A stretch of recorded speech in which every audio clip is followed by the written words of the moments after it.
Hello, everybody, and welcome to a very special Wilds of Eldraine draft here on the channel. Today, we are joined by co-host of the renowned Lords of Limited Magic the Gathering podcast. He is a fantastic drafter. You know him as Lord Tupperware or Ethan Sachs, and he is going to be joining us for the draft. Welcome to the channel, Ethan. It's been a long time, and it's great to have you back. It has been a long time. It's great to be back. It's been too long. Thanks for having me. Oh my goodness, yes. Success. We have gotten the recording to work. You don't know the drama that was behind this YouTube, but we have gotten him successfully here, and we're really looking forward to hearing his thoughts on the format. I know you've been drafting it a lot and finding a lot of success. I know you recently qualified for the Pro Tour playing this format. What are you liking in Wilds of Eldraine?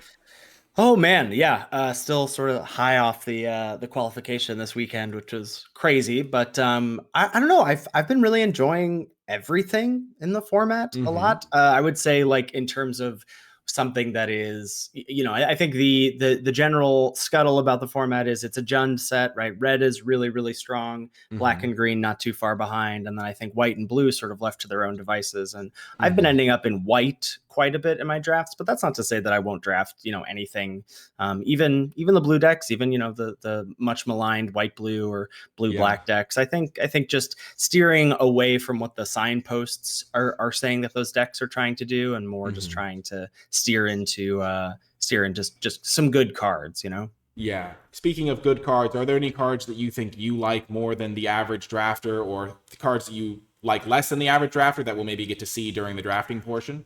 Oh, that's such a good question. I wish that I had an answer for you right off the bat. I'm really of the feeling. Oh, I do know what a card is that I like more than other people, which is Back for Seconds. Oh, I love that card. I'm so happy to hear you say that. My goodness. Back for Seconds is excellent. I think it's very underrated. So maybe we'll get a chance to get that into our pile. But I don't know.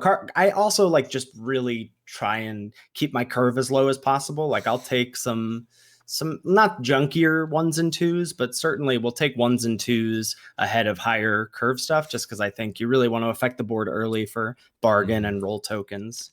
Yeah, it's a very fun set for that reason, because it feels like the early plays still have relevance later on because of the ways to use them. Yeah, so true. So we're going to hop into the queue. I did forget to mention it at the beginning in the intro, but if you've never heard of Ethan, he hosts the podcast Lords of Limited. It's fantastic. It's on every single podcast app. It's one of the only podcasts I listen to every single week, and I've been doing so for a long time. So you can find that there, and you can also find the Lords of Limited YouTube channel, where they post the podcast with like their reactions and stuff, and also just other cool videos as well there. So check out their YouTube channel. Make sure you subscribe to that. And yeah, it's really nice to be able to... if you guys have never heard of the Lords of Limited podcast and YouTube channel, I feel honored to be able to show it to you, because they are really the best in the biz. I really appreciate that. Nikolai has been one of the great champions of our content, I would say, from the early days. And it's really awesome to have you like reach a hand out, certainly in terms of figuring out YouTube content and all that. Oh yeah. YouTube stuff is, yeah. Oh my goodness. Well, so we have started off with a very great rare, Hilda's Crown of Winter. So we're going to be taking that, but walk me through how you would go through this pack. Let's just say this card isn't here. How do you approach the packs in this set? What are you looking for? What are you maybe avoiding? I mean, I think this pack really, beyond Hilda's Crown, Torch the Tower is probably the best common in the set. Like Torch or Grapple or Candy Grapple are either the best common, I think. So with Torch in the pack, that immediately makes me go, okay, if I see Torch, then I don't need to look at any other common. And then I just go to the uncommons and think, hey, are any of these cards better than Torch? Sir Armont, absolutely not. Ice Rot Sentry, absolutely not. We've come to a card in Cursed Courtier that I also probably like more than most people. I really like Cursed Courtier, but I'm not taking it over Torch, but I'm certainly not taking either of those over the Crown.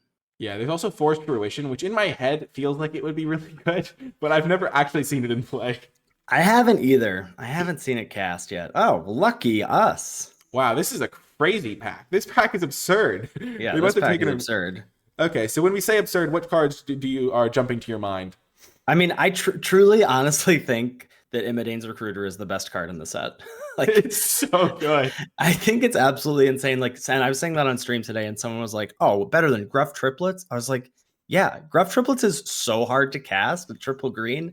This is just criminally." This needed to cost 1 red on the front side, or like 3 white on the back. Like the single color requirement of this is Yeah.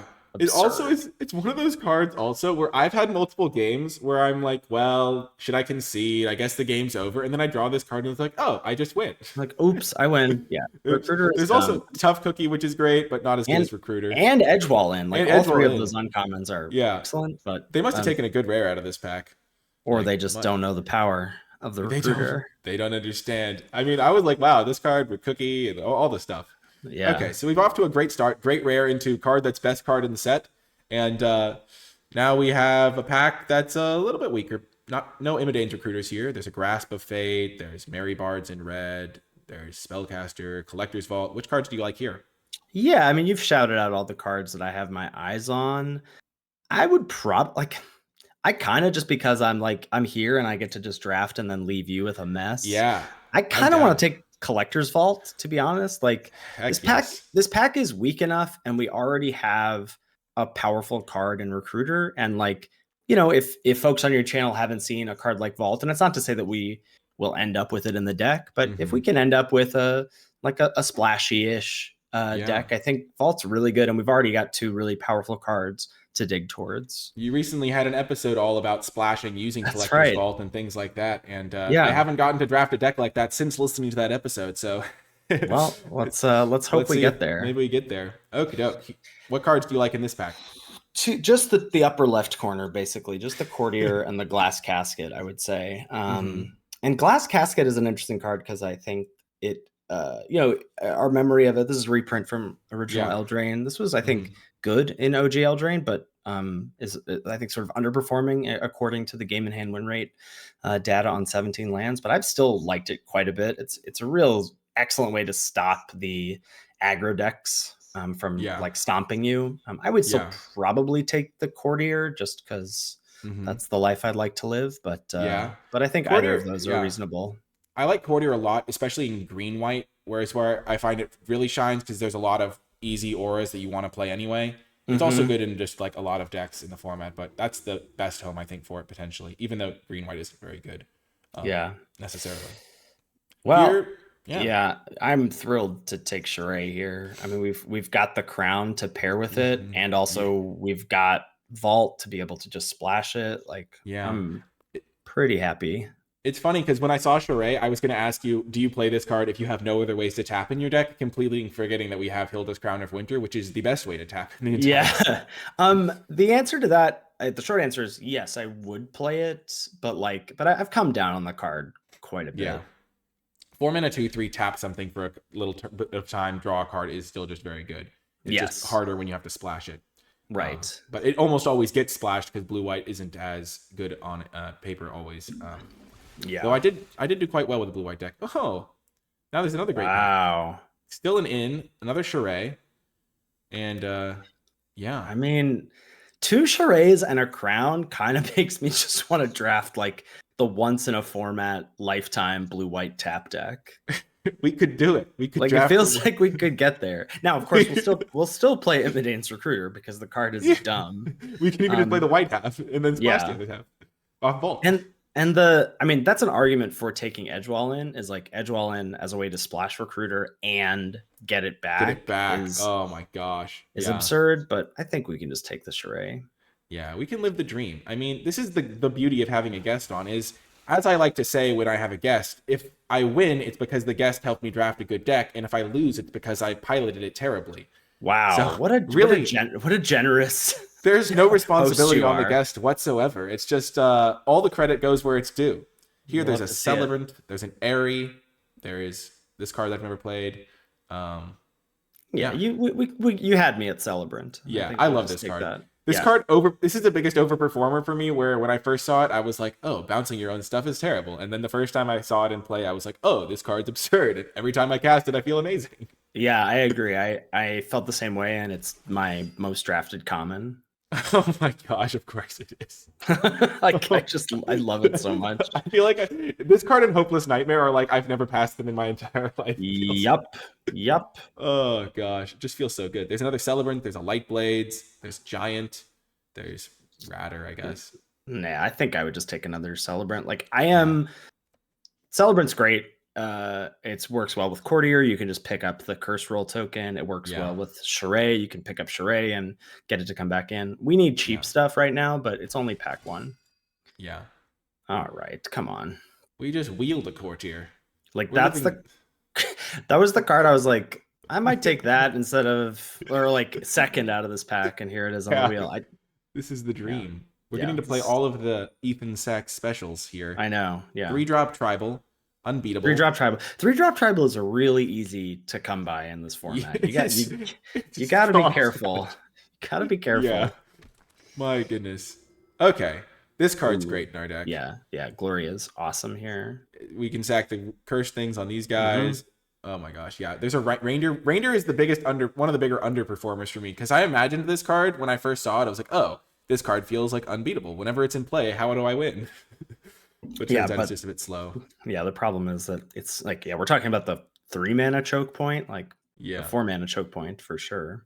There's Besotted Knight or 2 Unveil Guide. Yeah, Pro Tour All-Star 2 Unveil Guide. I literally, as soon as I saw this card, I was like, I just heard your voice saying, well, Nathan Stoyer made this card look like Painslayer Angel. I mean, he did. But then, God, I'm not quite a believer. Yeah, me neither.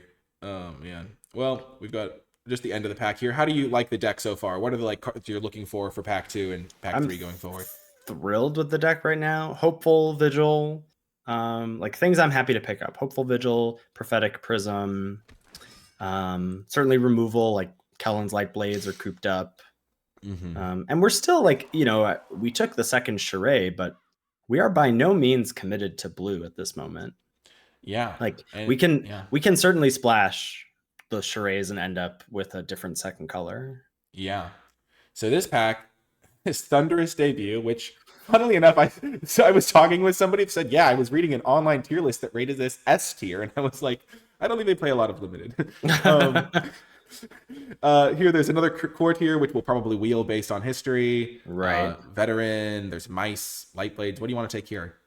I mean, I think I would just take Light Blades. Yeah, I was thinking just the same thing. To get like sort of solves 2 of our issues, which is something cheap and some interaction. Even though, again, Light Blades is a card that generally goes late too, so it might wheel. But I think a lot of the times people get too greedy about those. I was drafting a deck today that I was like trying to meme a little bit with Food Fight. That's the red enchantment that cares about you having artifacts. And then we opened a second one in pack 2, and someone was like, it'll wheel. And I was like, yeah, but if it doesn't, it's a disaster. Like if someone just randomly decides to rare draft, I'm screwed. So I'm just going to take it now and know that I have it. It's like, I've been blessed by a second copy of my build-around. Let's wheel it. Let me give it away. Let's just pass it. Food Fight is the card that I misread the most. And the one game where it was going to matter, my opponent starts sacking their foods. I'm like, oh, I'm just dead, because I thought it was like X, where X is the number of foods you control instead of X is 2 plus the number of food fights you control. Because the way they template it is it says food and then fight is on the next line. Yes. And so it's just like my opponent started sacking food and I'm like, oh, I'm just dead. And then they sacked their first food. It did like 3 to me. And I was like, well, this isn't going the way they thought it was, or I thought it was going to go. Yeah. Okay. So that was a pretty easy cooped up, I think. I agree. That's why I didn't bother talking about it. Here, there is, I guess, an interesting pick. There's the card we both like, Return Triumphant. Great combo with Stockpiling Celebrant and Cursed Courtier. But weirdly, it doesn't. Oh, it doesn't? Oh, I always forget which order it does the stuff in. It puts Young Hero. I don't get. Yeah, it puts Young Hero and then the Curse, which I don't quite get, but makes me sad. I'll say that much. Okay, so there's Prankster. There's really a lot of options here. Dip into another color. Yeah, is there anything like I would just take Return Triumphant? Is there anything from another color? Like I really like Knight of the Sweet's Revenge, but I've never played with this card. But it's never seen super it in fun. Yeah, but I don't think we're quite the deck for it. But we're not quite foodie. I'll put it on my bucket list. Yeah, I saw that Corticalls played it in the. Oh, that's right. He posted his deck list, and I was like, I had a copy of that in my pool. I don't think it was playable for me, but maybe I'm missing something. Okay, so there's an Acolyte. We are really 3-drop tribal. This is interesting. So there's Acolyte, right? But that's the problem with the 3-drops. There's a Candy Grapple, which is the best card, and like we said, we don't really have a second color necessarily. And there's Prophetic Prism, but I think those Yeah. cards are enough better, and we Yeah. don't know that we'll want to really splash around. I think I would still just take Acolyte. Same. Yeah. It is also worth noting that Prism into stockpiling Celebrant is pretty good as well. Yeah, yes, it is. Yes, it Yeah. is. I find myself never having prisms, even though I feel like I like the card. I don't know. It's one of those weird situations. Yeah, yeah. Okie doke. When you're drafting, do you generally have this view or like curve view when you're drafting? It depends. Like the other view is better for like for viewers. When I'm Yeah. when I'm by myself, I do the curve view. Mm-hmm. But this is usually better because the cards are bigger. Yeah. Well, this pack's a bit weird. I don't know what to take. I don't think it particularly matters. Mm-hmm. Like, yeah, I don't think we're playing anything that we take here. Like maybe you take Brute or something. I don't think it matters. Yeah, I'll just take Ginger Brute to go with our Return Triumphant just in case. Yeah. That's like my favorite combo. Live the dream. Okay. There's Rage. There's Rage and a Spear Guard. Spear Guard. And then there's Plunge if we want to lean into the Charade life. That's actually interesting. Maybe one of Which the I'm not sure we do, but yeah, like me neither. I don't think I've never cast a harried Spear Guard, I'm realizing. Oh, it's probably not going to be. I would take Plunge probably, but Plunge, let's do it. Spear Guard is really good, but we're just so heavy white that it's going to be hard to have consistent red on turn one. This is tough. This is a good pack. How are there so many good cards still? Yeah, I think we're taking Stopgap. I like the call. It's great with our Cursed Courtiers, and we're about to get a third copy of it. Right. That's the thing, is like it's really good with Courtier, and we might be about to get a third. Like Bolt is good, but this is a late Sir Armand. We're basically mono white. This is crazy. We have two charades. I think you can take Aquatic Alchemist is fine here. Like, yeah, it's okay. Like I like the cheap adventure creatures because you feel okay playing them out early, and then you can pick them up with Celebrant. Yeah. Boom. Hello. This is what skill looks like. We clearly just did the wheeling of food fight. That's going to be the new saying. We also wield S tier Thunderous Debut. S tier Thunderous Debut. Okay, can we clean up this deck a little bit while we have some time? Cut the Verdant Outrider. Yeah. Cut the Coral Smith can go. The Scarecrow Guide can go. Honestly, probably Vault can go, but we might still meme. Yeah, Sage is fine. Yeah, Sage is okay. It's like one of those 2-drops that, like, I don't know, it seems I guess we could, we do have Solitary Sanctuary for the double Charade and Hilda's Crown Life. Do you want to do it? Not really. That card is pretty. I really hate that card. I just like it's I don't so even bad. see it in packs. It's terrible. Yeah. Okay, some green. There's another Scarecrow for our Imidage Recruiter Splash. Yeah, I don't think this pick matters. Yeah, same. Okay, our deck is 20 cards in it. We're probably not going to play Gingerbread though. Probably not playing Gingerbread. The reindeer, the there synergy. It's actually so synergistic with our Charade. Every time we get an aura, we just tap something, draw a card. You can cut Besotted Knight too. Yeah, I hate Besotted Knight. We're not playing that. We have so many playables. It's like we're the only white drafter at the entire table. I think we might be. The world is our oyster. You said before the draft that you liked playing white, and the Magic gods. Yeah, they must have heard. Oh my gosh, this is a pack. This is a pack. So, oof. So I'm looking at Sentry and Charade as the two options. Sentry and Charade. Yep, those are the two I was thinking of. I think it's just Sentry because it's cheaper, and like Charade probably wheels, and even if it doesn't, it's a third legendary. Yeah. I don't know. Have maybe 5 3-drops, 6 3-drops. All right, take Charade. That's fine. Just take Charade. Yeah. And I didn't see we had Rhyme for Reindeer somehow. Again. Yeah. Oh, I never cut it. I just assumed we were playing Rhyme for Reindeer. Isn't that our favorite card? Didn't we establish that it's underrated and completely broken in all situations? Definitely my favorite card for sure. Oh, another good pack. This I have a good feeling about pack 3. Pack 3 is going to be good to us. There's Shepherd, Cooped Up, Archon's Glory. Cooped Up is just, I think, everything we Cooped Up is fantastic. Another thing that's really nice, like we can feel okay about dropping that on a 2-drop and then picking it up with Celebrant later to put it on a bigger threat, you know? Yeah. Yeah, I wish that there was like one of those synergies back when we saw this sort of thing before. In Theros Beyond Death, you could like flicker it Yeah. with the trigger on the stack, and I always wish that you could do that You with stockpiling Celebrant. well you can, but you can't do that, but you can if you have like I've activated it and then with it on the stack, Archon's Glory to bargain it away. Oh, that's cool. So you can do that. That's some synergy. So people in the comments, if Nikolai misses that in the game, if he has the opportunity to know in the comments.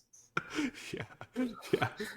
Oh my gosh, yeah. I like how Sorry. you're just telling the comments to come from my head. Like Nikolai makes a misplay, immediately Look, max punish. sorry. I respect it. Yeah. Yeah, Gatekeepers is great here. This is a card that I didn't see in packs for the first several weeks of the format. Like I just didn't know it existed until everyone just played it against me, and I was like, "Oh, that's pretty good. Oh, that's pretty good. Oh, Yeah. that's pretty good." Okie doke. And now there's another Return Triumphant. There's Into the Fey Court, Disdainful Stroke. We have options. Yeah, I actually think I might take the Transmuter here. Oh, it's a tapper. Because Oh it my taps. gosh. Yeah. Gosh, with triple charade, tapping is so good. Yeah. Yeah, I like that call. And again, not something you're like so mad to like they play a 2/2 on turn 2 and then you just go, well, whatever. Yeah. I'll curse it and shrink it to a 1/1 on turn 2. I like to think bigger where they play their 6-drop and you shrink it to a 1/1. Sure. Yeah. Okie doke. And now there's another Celebrant. There's a Snare Master. There's Knightly Valor. Gallant. There's just so many cards we could take here. I only have eyes for Celebrant. What are we even bouncing in this deck? I guess it doesn't even matter. What aren't we bouncing? Well, the best thing is picking up the curse roll from Courtier. Oh, right. We have 3 of these guys. Oh, we can bounce Charade. Oh my gosh. Bounce Charade. So cool. You pick up Woodland Acolyte. Like, oh my gosh. What aren't you picking up? Yeah, I guess that's true. And we're gonna wheel all these other white cards anyway, so we get like whatever we want out of this pack. You're right. Okie doke. There's another 2-drop. There's another Johans. There's a Prophetic Prism. Hey. Yeah. Hey. No, but I think it actually is Prism. Like, yeah, same. It's a really good 2 for Celebrants and lets you splash the Recruiter. Yeah. I'm a big fan of prisms when you have like a card like this in your deck because it's such a low cost way to get the fixing. I agree. Our deck is amazing. This is like yeah. There's another Glory. There's also another Plunge. I think we're probably not even playing the first Plunge. Yeah, that's sad but true. Which is like so messed up that like a deck with triple Charade is like, nah, I still don't want this role play. I still don't want to draw. Tap 2 mana, tap a creature, scry 1, draw 2. Yeah, not interested. Thank you. Curiosity. Also, the conversation that you and Ben had about Curiosity during the crash course for this set is one of the best things I've heard all year. You were like, oh, I guess it's an A- then you can put it on your flyer. Can I change my grade, please? Oh, he was the one. I forget which one of you was high on it at this point. He was. Yeah. Oh gosh, Spreading Seas with stockpiling Celebrant, the dream. Yeah, the dream. I did have someone just like, I think it was in the last match or the second to last match of my qualifying run this weekend. Someone just out of nowhere, Spreading Seized my forest on turn 2 in my deck with Gruff Triplets. It actually stranded Gruff Triplets in my hand. Oh my gosh. Just the absolute savagery. They don't even know. Did they like sideboard it in? Do you think? Did they know you had? No. It was game 1. It happened. They just did it. They just did it. Yeah. I had Legend VD as a guest, and he literally saw Spreading Seas, and he's like, in his super analytical way, he's like, and there's also Spreading Seas, which you can use to mana screw your opponents. It's just like, oh my god, so good. You can't even know that it's mana screwing them. You just get a sense that it's mana screwing them. It's like, oh my gosh, wow. We literally got every single blue and white card. Like, I don't think anyone else was playing these colors. Wow, this deck is insane. We have so many options. Yeah, a lot of options. So do you have any, when you approach deck building, do you have any strategies that you use? Are you one of the people that like cuts all the cards and adds them back one by one? Do you just nickel and dime it until you get to a place you're happy with? Or do you just like, Yeah, I'm not. I try not to cut the be one of those like, hey, let's start from scratch. But sometimes I do if I really feel it's gonna be tough. I usually like this. I think will be pretty easy to pare down. Like I just want to cut. Like I mean, it's gonna sound pretty. Like I just cut. We just cut the bad cards. Like we just cut like. yeah, We cut Spreading Seas, we cut Snare Master Sprite. Like, yes, even though we have triple Charade, Sprite is bad. We're probably yeah, cutting at least 2 glories, I would think. yeah, I like that. We're cutting Plunge, and then maybe we're cutting Unassuming Sage. Maybe we can't afford to cut a 2. Maybe it's Vantress Transmuter. We could cut third Stellar. Oh, never mind. That's blasphemy. I can't believe I even said that. Sir, please. I can't believe I even started that sentence. You could cut Gatekeepers too. Like, what's nice is that it's something to do on 2. I guess what's the other question is, what is Alchemist getting for us? But it is just a 1/3. But it only gets back what Glory, Lightblade, Stopgap. Yeah, and it doesn't get buffed very easily.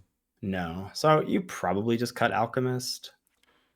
Yeah, we have 1, 2 2-drops, but we have this at the third thing to play on turn 2. We can use this. We can play this early game. We can bounce something. We've got plenty of 2-drops. Are there any cards in the sideboard you wanted to consider? Like Scarecrow Guide or Collector's Vault? No. I mean, Vault is... No, this is not the deck for Vault, I don't think. And where are you at on the mountain count for Recruiter? Just playing no mountains and just rely on Prophetic Prism? Yeah, that's what I'm at. Just because like 5 mana make 2 nuts is good enough, I think. Yeah, and just I'm on the possibility of, getting to cast it and God forbid pick it up with Celebrant or whatever. Yeah, I kind of like 10-7 here on the mana count. Yeah. Like basically mono white until turn 4, which is insane. Yeah. Well, except that the Gatekeeper and less so the Transmute right for you. Yeah. So I like 10-7. Yeah, 10-7 is pretty cool. But yeah, this deck looks really awesome. I'm excited to pilot it. As we said, this deck is clearly built to go 7-0, but if we lose games, it's on the pilot. Huge shout out to Ethan for coming on as a guest. Be sure to check out the Lords of Limited podcast, the Lords of Limited YouTube channel. I'll link both of those in the description. You can find Ethan's Twitch stream. He hasn't been able to stream as much recently because he is a papa, but he is still a fantastic streamer, one of my personal favorites when he is streaming. And he is also, you can find all of his stuff linked in the description below. Huge shout out to him for coming on as a guest. I'm excited to cheer him on at the Pro Tour when he's playing next year. And hopefully you'll be cheering him on as well. But yeah, any parting thoughts, Ethan? No, good luck. I'm excited to watch this run out on YouTube. And yeah, thanks everybody for giving us a follow on the Lords Limited channel. Excellent. Fantastic. And I'll see you folks in the games. If you have been enjoying my channel and would like to help support my content, you can do so at patreon.com/NicolaiBolas. Patrons gain access to some exclusive rewards, like access to my tier list and some bonus content and things like that. But also the Patreon funds help me continue making high quality videos on a consistent basis. So if my drafts or my draft guide have helped you win a couple more booster packs or helped you have more fun playing Magic, then you can support my content and help me continue making these videos by becoming a patron. Huge shout out to those patrons who support at the credits level. It really means a lot to me. But without further ado, let's get to the games. Welcome to round 1. Ethan has left, but we are going to do our best to provide justice. We must represent the Lords of Limited as best as we can. I do really recommend the podcast. It's quite good.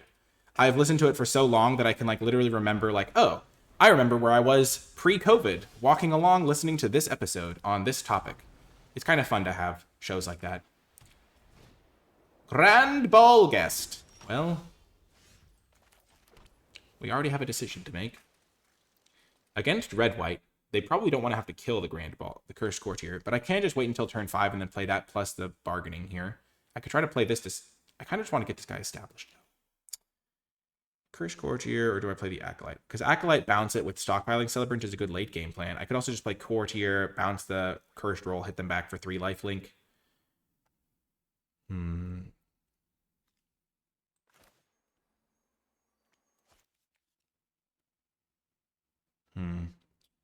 This is already tough. Which one do I go for? It's pretty much between Acolyte and Courtier. I'm not going to just pass and hope for the Light Blades to work out. I'm going to play Courtier. I think it's the higher upside play. I start off with my 1/1, but if I draw a 2-drop, I could potentially bargain away the thing anyway. And if they don't kill my Courtier, I'm in really good shape. Because Red-White struggles against a 3/3 lifelinker. This is always a card I'm a little bit afraid of. They might just have to use a removal spell on it. I am walking into Flick a Coin, which is potentially bad.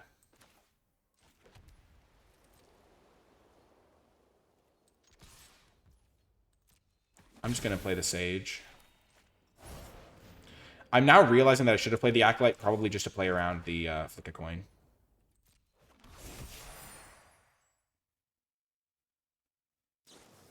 Torch the tower, okay. I'm glad that I went for the conservative line. Edgewall pack, sure. No blocks. That's a great draw.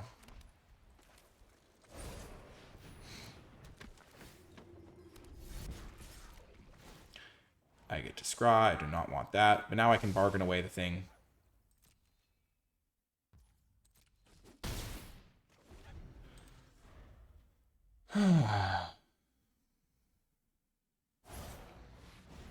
Oh, this is going to work out so well for me. Maybe not perfectly, but it'll work out decently for me at least.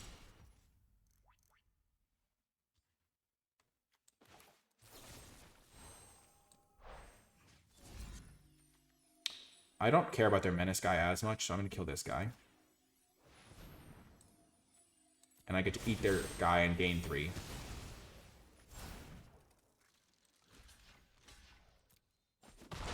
So the menace doesn't matter as much to me because I'm about to gain so much life. I'll get another scry in before I draw. Okay, that's still going to be good. Yep. So I'm at 19. I'm now winning the race.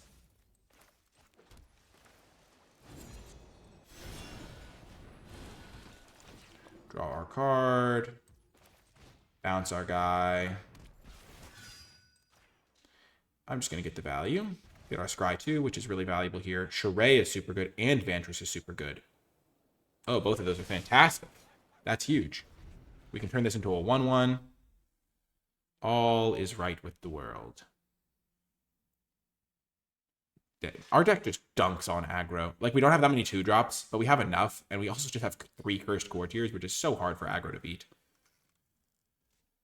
Like, if they just tap out for a creature here, and we just tap their creature down. Okay, House Mouse, sure.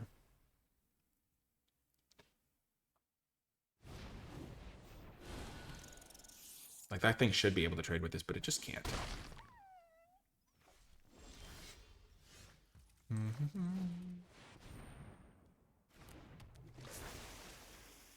You have to tap an untapped creature if you want to draw a card, which we definitely do.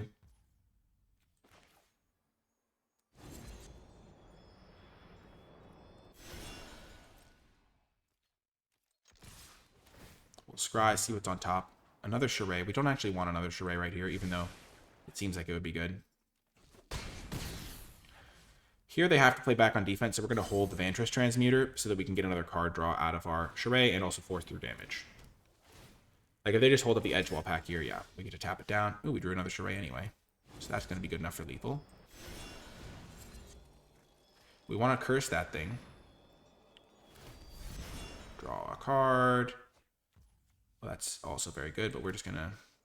Yeah, we are going to just go for the lethal here.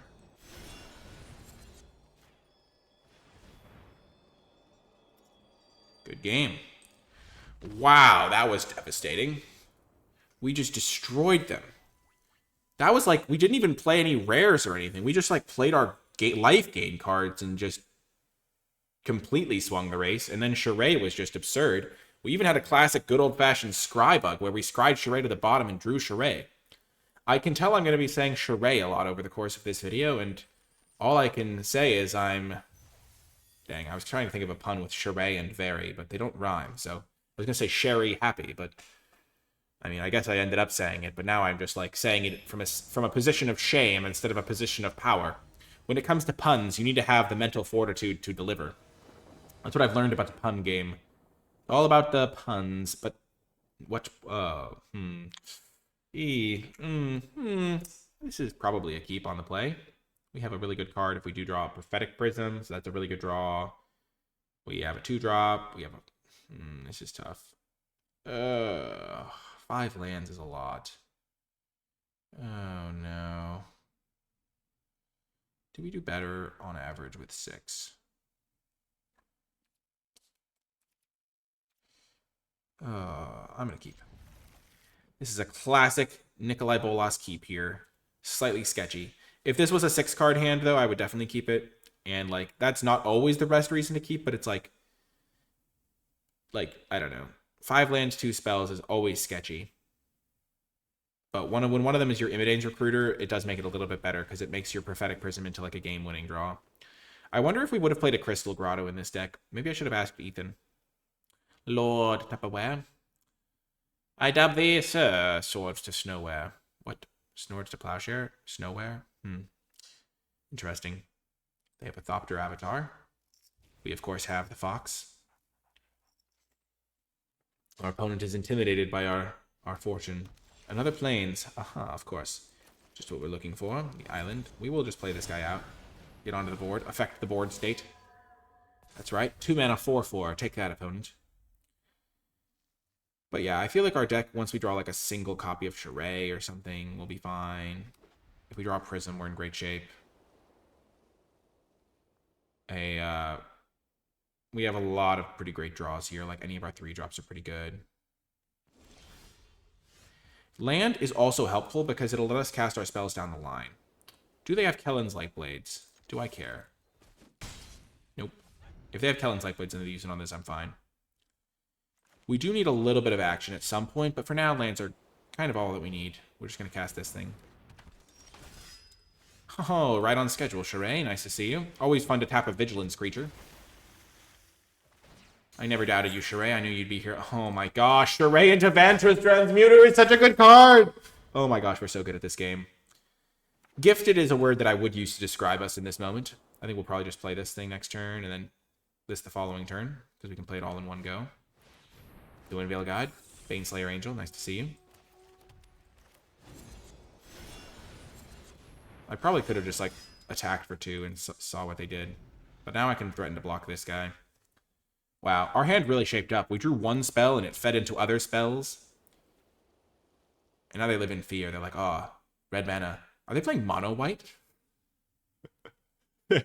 I realized 5 lands into the game when they've only cast white spells. Oh, opponent, you sweet summer child. Oh, you sweet, sweet summer child. I think turning this into a 1/1 makes more sense. Because it won't grow.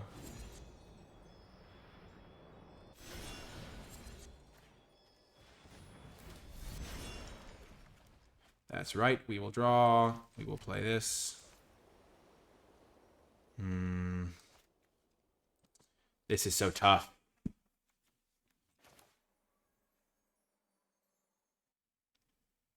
Because I really just want it cooped up, but I also don't want them to exile my Charade.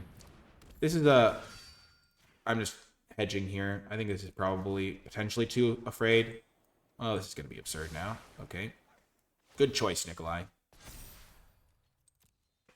Because now I can cooped up their guy.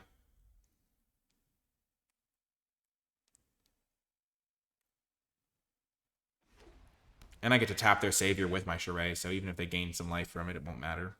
Or get a big hit in.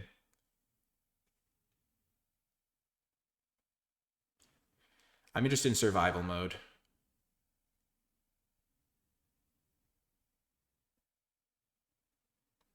Gosh, Charade plus Hilda's Crown of Winter is just wrong.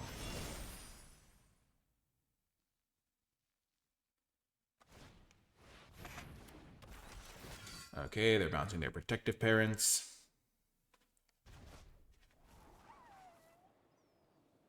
They get to scry 2. 2 to the bottom, okay.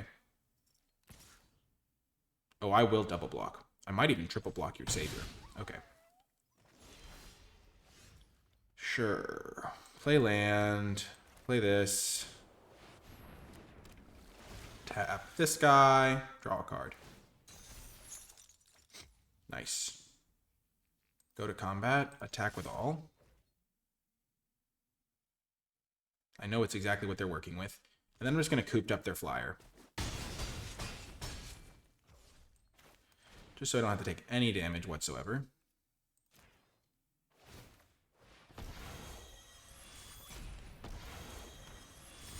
Then next turn I might even exile that. They scry 2 to the bottom, so they might just have nothing here.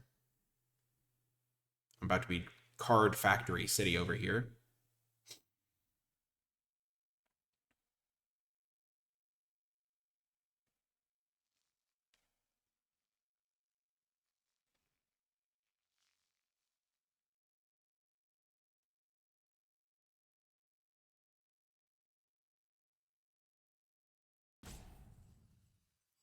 I guess keeping my Charade alive by bouncing it was a really strong play. Oh, they're gonna...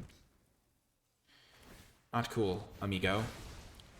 Not cool, amigo. No. Uh-huh. We'll just draw a card.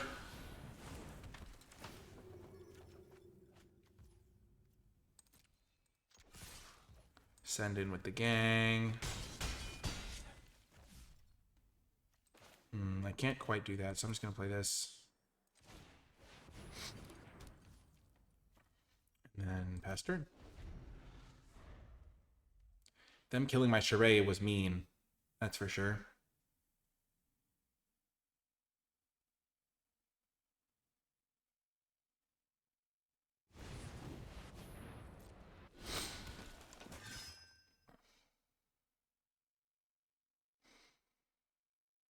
So they have a spell in hand.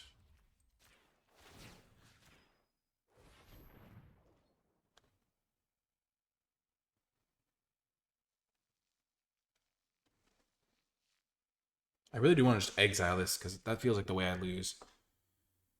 Is them somehow getting their Chewin Guy Veil Guide free. They're cooped up in my Woodland Acolyte. Okay.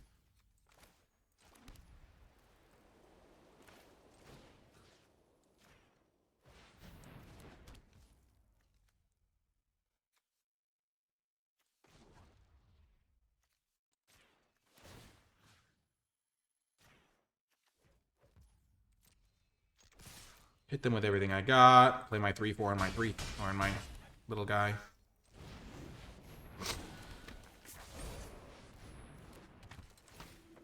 And they're basically dead if they don't draw something really good here. My life total is high. I've got 5 creatures in play that can attack them. They have 1 blocker functionally that I can tap. We're in pretty good shape, I'd say. As one would expect. Oh no. Oh no! The power! Oh man. That's called synergy right there. I was trying to think of ways they could punish my cards, and that is one of them.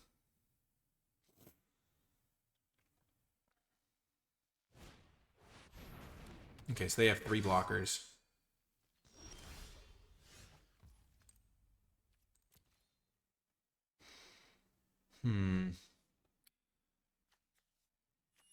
So I can tap something, bring back my Celebrant, play this thing, tap something else. I have way more than enough. They have no cards in hand. Let's just do this. We'll start by tapping their 3/3.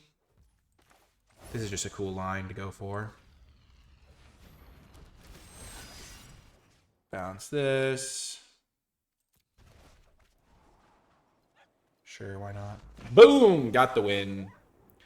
So far, so good. We have leveled out of gold, I think. Or maybe we're 1 away. Oh my gosh. The gold players don't know what hit them because they do not know that I have been drafting with the power. The power that is Lord Tupperware behind the throne. It's like a...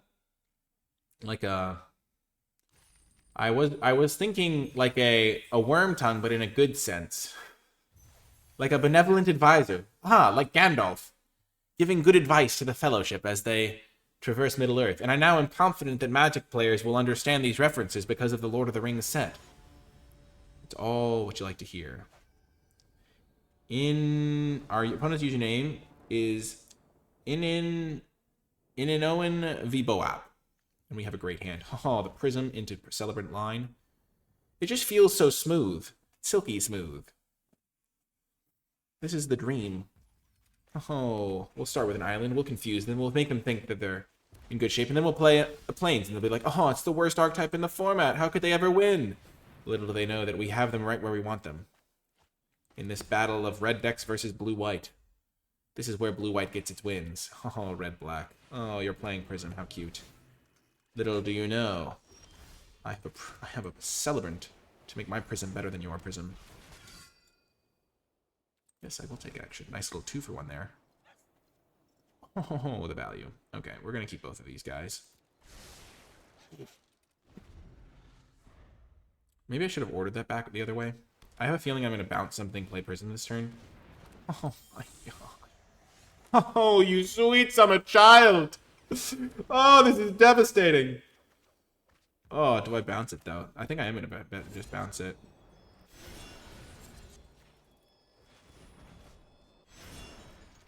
Because I just want them to replay it. Sure, they might play it and then, like, put an aura on it, which would be bad, but... You can't play on everything. And if they have to replay their Sprite this turn, I'm so happy. Oh, yes. Yes, yes, yes, yes, yes.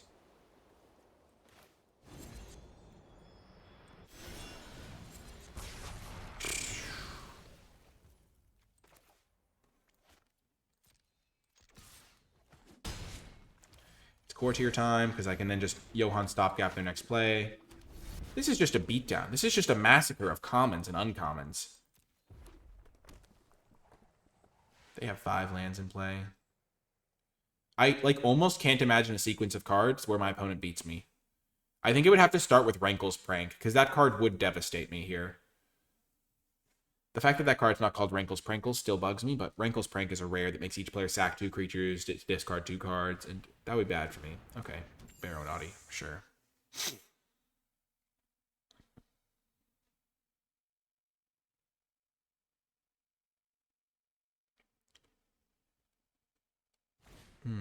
Hilda's Crown of Winter, sure.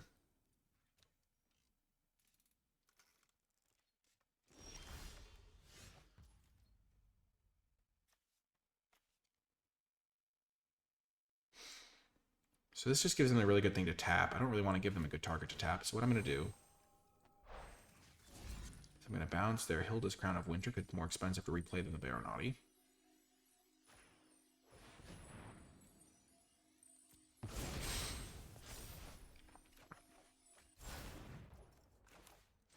Play land.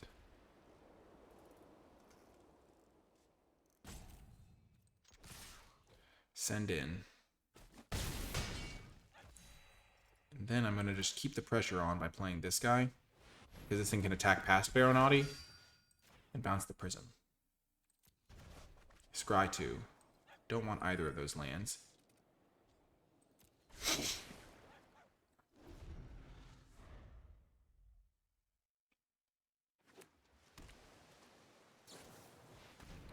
Okay, Elvira, so they can gain a life.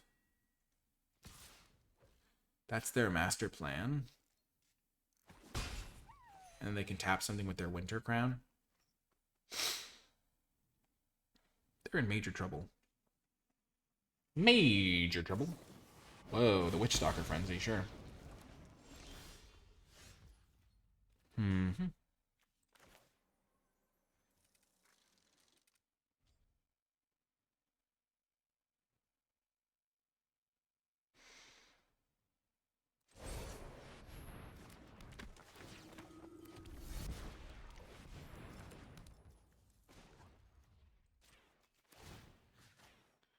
I'll send them to 3.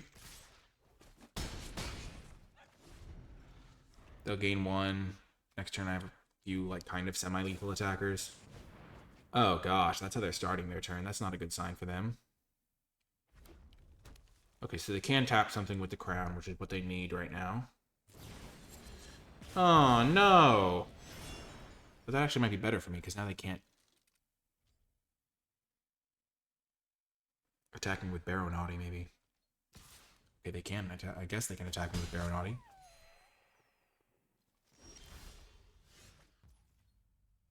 What the heck do they have?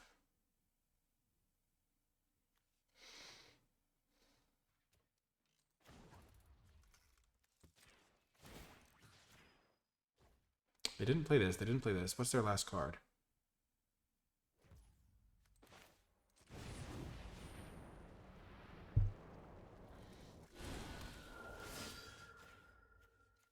They did get a nice 2-for-1 off that, but I've gotten plenty of 2-for-1s this game.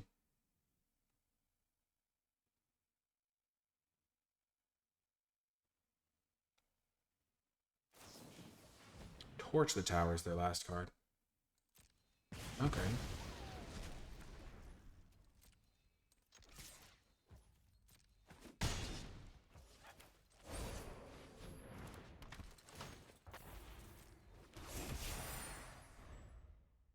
They have a tapper and another creature to block with, and they're gaining 1 life. So all my guys are lethal pretty much. Not just pretty much, they're all lethal, and I have a tapper, so what are they going to do? And at some point I can always just go for the end of turn, tap something on my turn as well. But I don't think I need to do that, I've just been keeping the pressure on.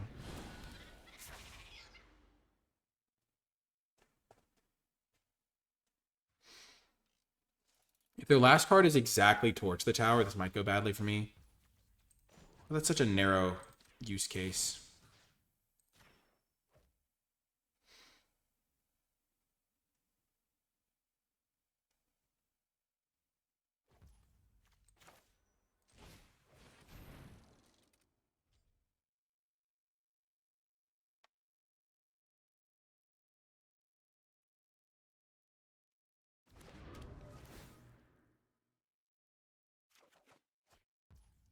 Perfect.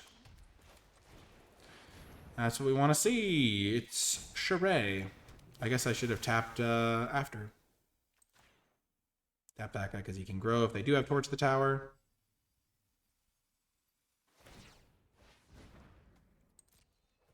Oh my gosh. Got the good game from him, so I think we win. I guess they can't Torch the Tower and play that anyway. Boom! Got there. Easy peasy. Oh, I even have the ability to get green mana to use Woodland Acolyte to put something on top. Into Platinum. Undefeated so far. Bum bum bum. That's pretty good. 3-0 is a nice little feat. Nice little feat, to be sure.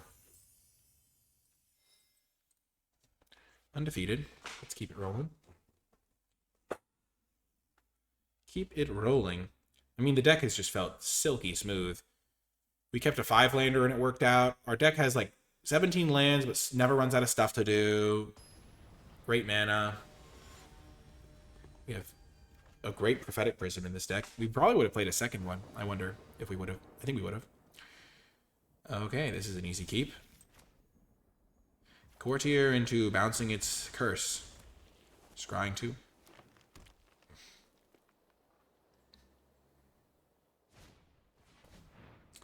Sure, brave the wilds. Do your worst. Plains, okay. Our deck seems like it's mono white right now, but we have a couple blue cards lurking. Any aggro deck hates to see Cursed Courtier because it's such a huge creature.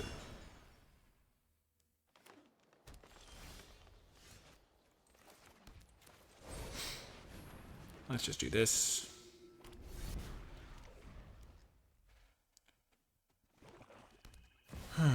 Whoa, Tortoise.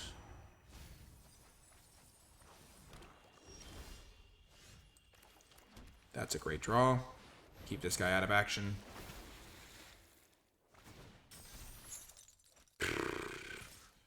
That's going to be good.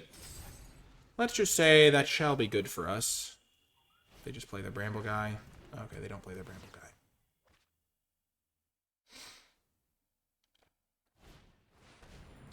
Huntsman's Redemption, okay.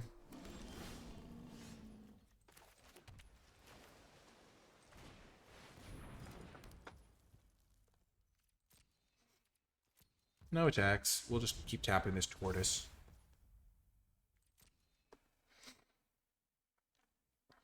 They decide not to sack something. Okay. And now we're just tapping the tortoise every turn. It's like, we're in real good shape.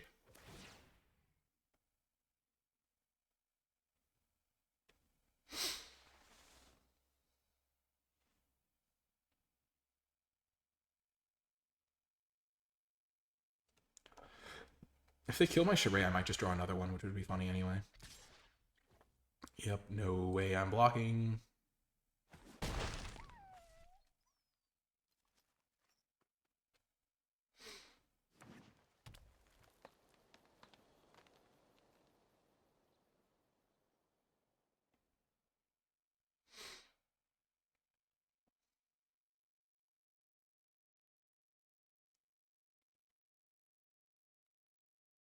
They have a little bit of card advantage of their own, a little bit of an engine going.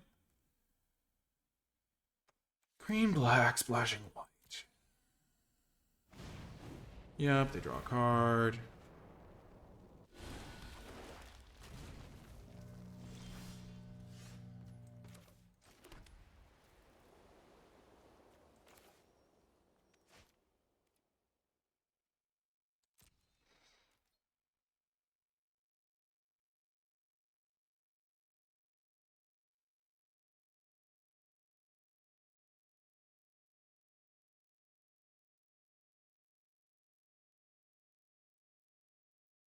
I think I'm just going to attack both.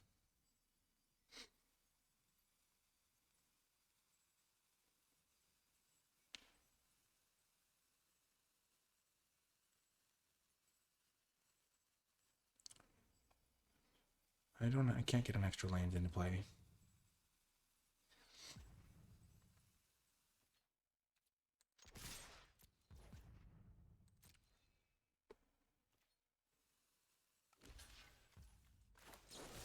Just the way I was hoping they'd block.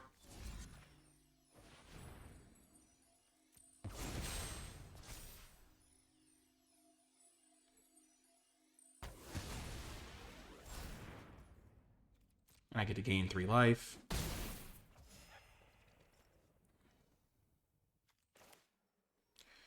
Just gonna play a 3/2 no value.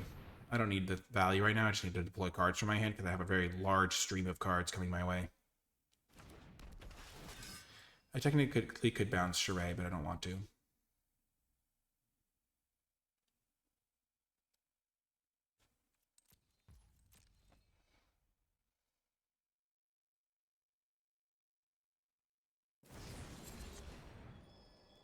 Sure.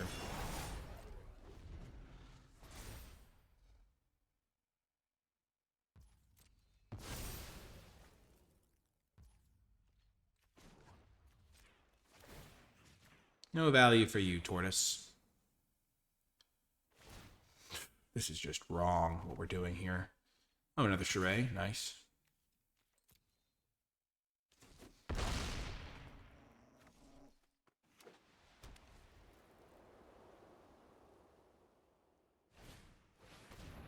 Sweet Tooth Witch, sure.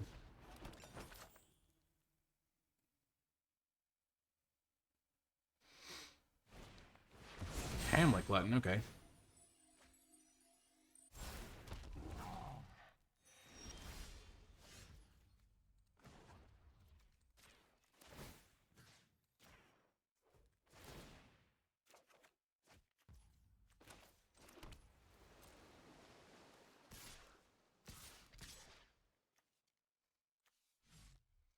I kind of want to make this trade, but I don't want to at the same time.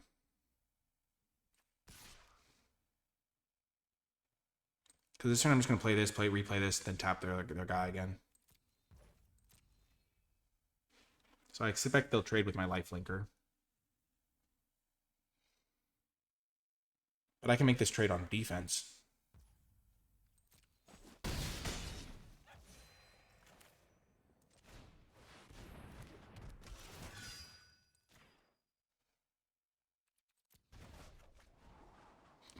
Those are both incredible here. My gosh, those are like the best 2 cards I could draw. So the turtle,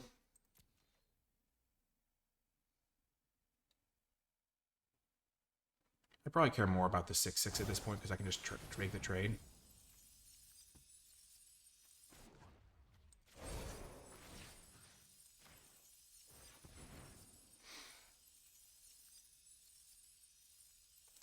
Also, my backup Charade will do good work here.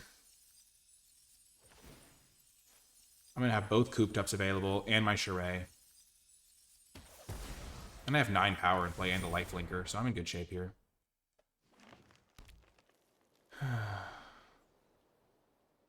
They have 11 power? Sure.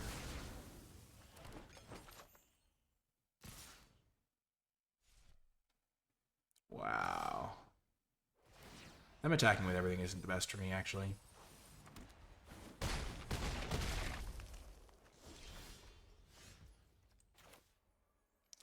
I can't quite kill them here. 2, 4, 6, tap something, yeah.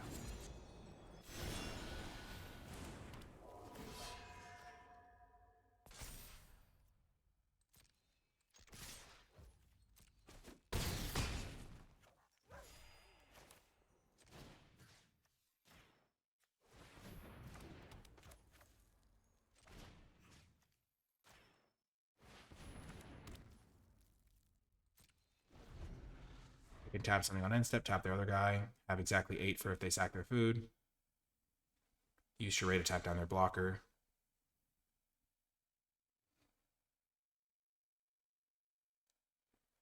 Depends on what they have here, obviously.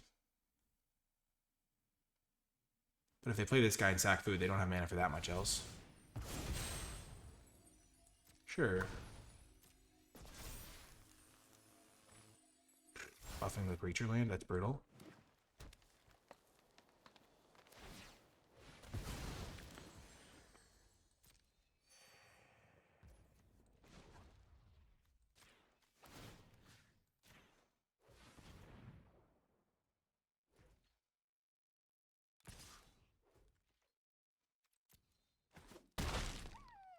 Nice. So I think we have him. What the heck? That's nutty. Okay. Is that good enough? Probably.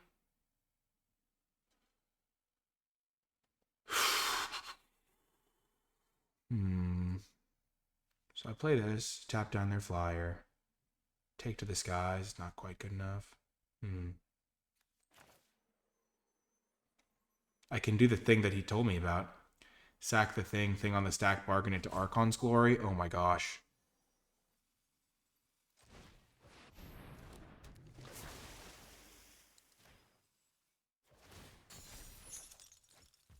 That's a card.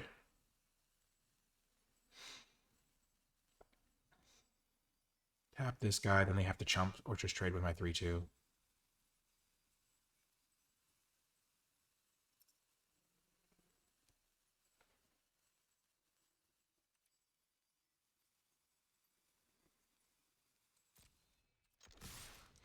I think I'm just way ahead here. They go trade, take 2.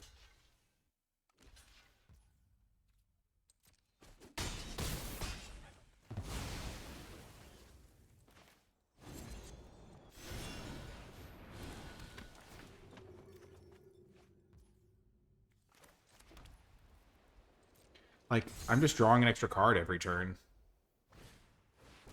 Okay, that card's pretty good.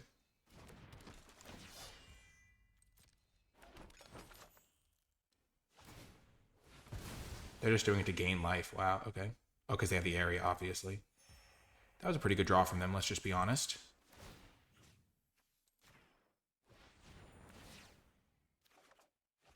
That's a good one.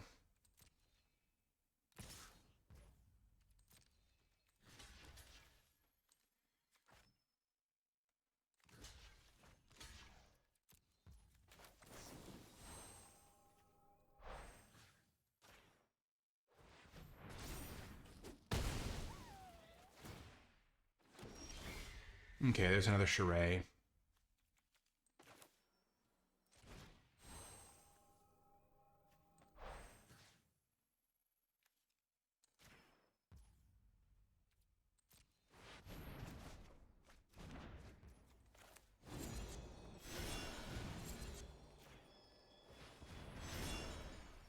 Just completely taking them to town here.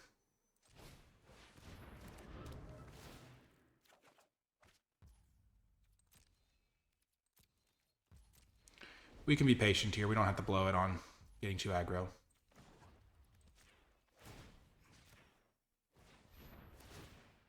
We're drawing so many extra cards compared to them.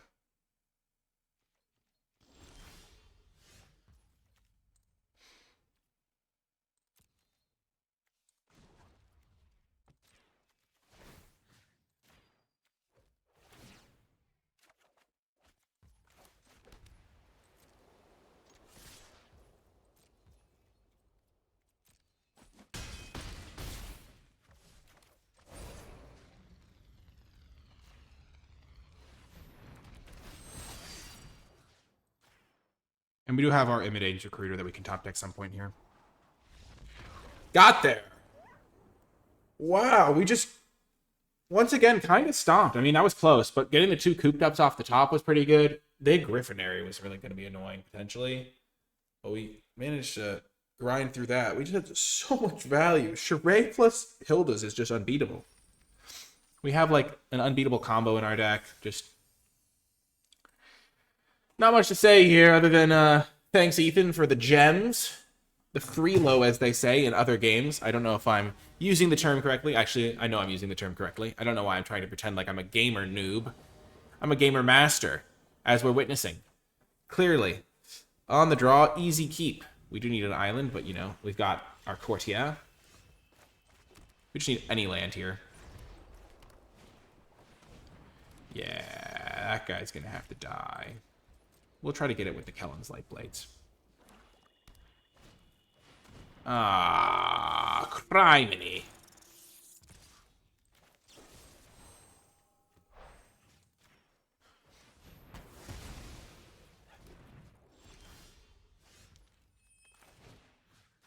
This is going to go badly. We need to hit a land here. Man. 2-lander on the draw. Sometimes you don't get there.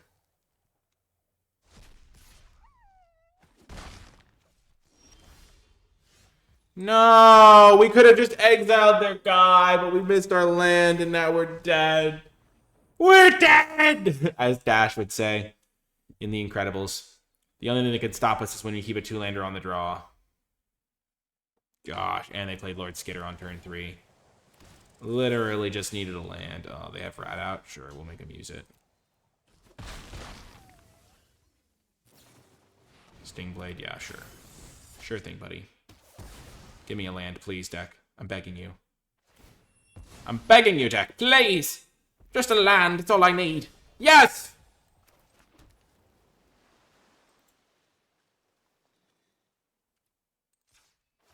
I'm just going to take him down. And now we hope for the best. We're in really rough shape, but this was so much worse than a Rat out would have been.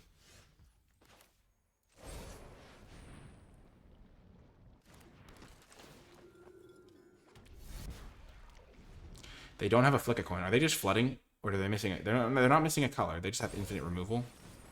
Oh, Sewer Witch. Okay, we're totally dead.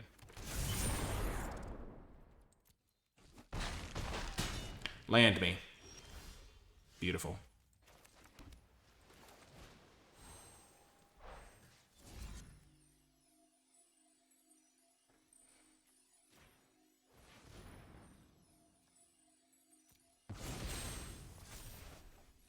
Cooped up.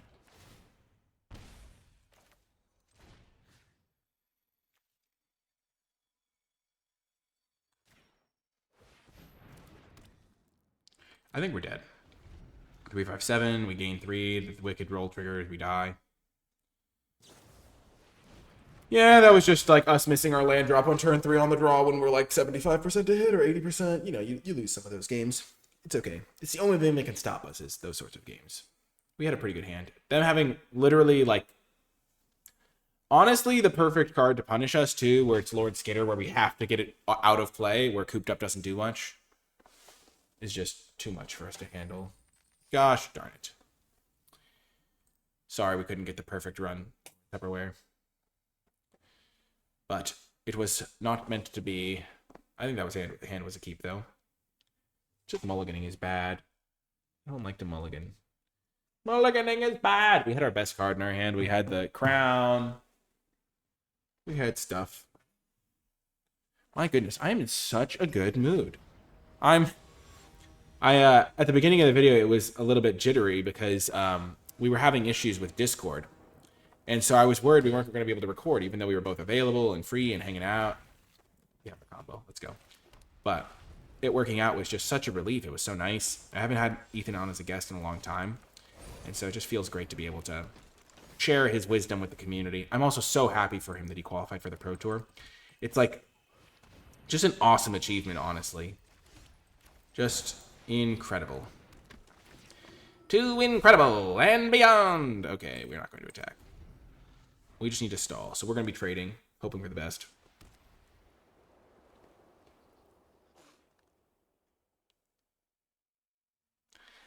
I'm your sidekick, Incrediboy.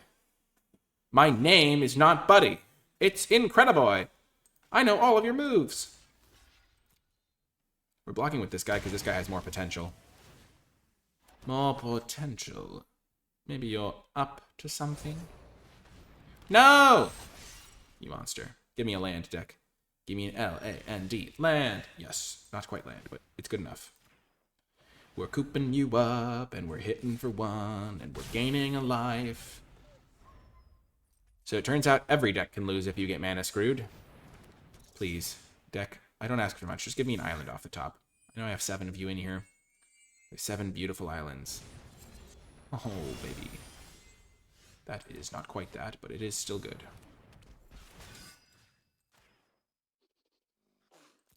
Gives me that little scry action. I can't use either of these. I am sending in with my stock Cursed Courtier. I'm very happy if we make this trade. And I have a blocker to trade with him on defense. Hopeful Vigil. I see. Yes.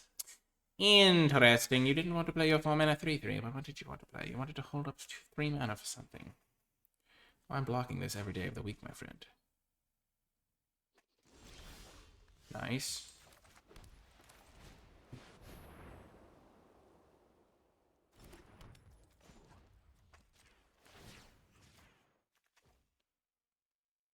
Okey-doke. Let's see what they're cooking with. Kellen's Lightblades, perchance? Perhaps a Lightblades?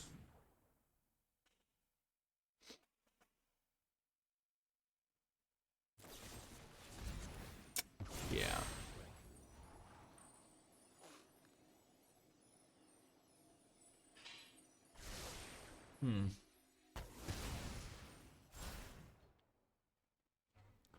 So now any land is pretty good for me.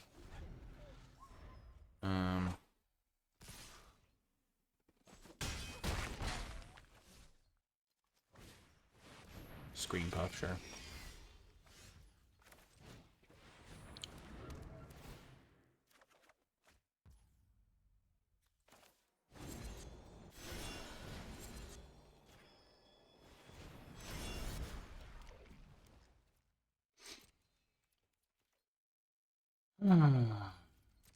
Okay, so this thing still has all of its triggers and it's a Death Toucher and stuff, but I won't be taking a lot of damage from it.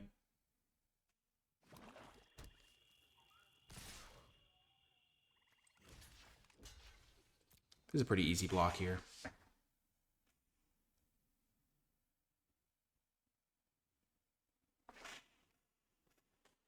They only have 1 card in hand. Sure, it could be a combat trick, but killing their rat is pretty good for me. And this guy's going to do great work. Just brick-walling them. And I have the Imidane's Recruiter combo lined up soon. And I have this combo lined up, so I'm in great shape here. Just going to be drawing 2 cards a turn, or 1 card a turn for a while.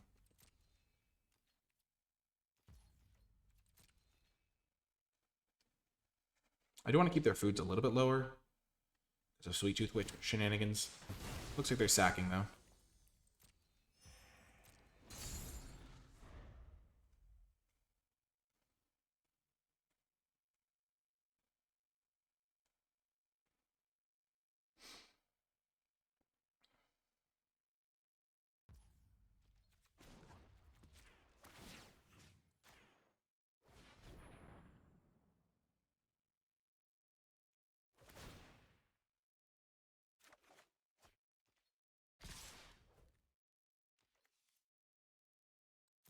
Yeah, we can afford to just wait now.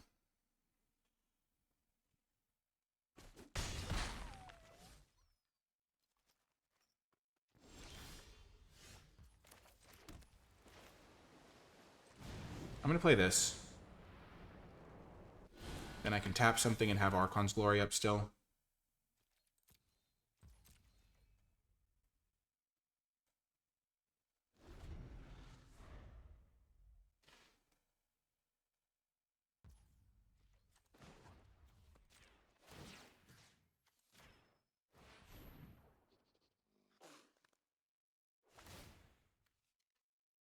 We have multiple charades, so I think this turn we block with our stuff.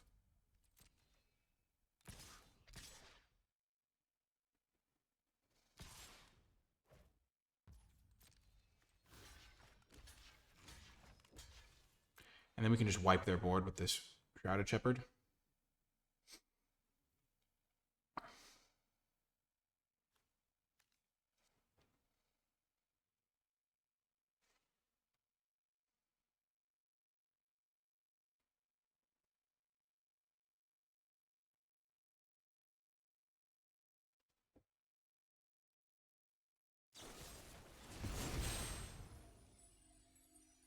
Sure. So we eat their guy. That's pretty good still.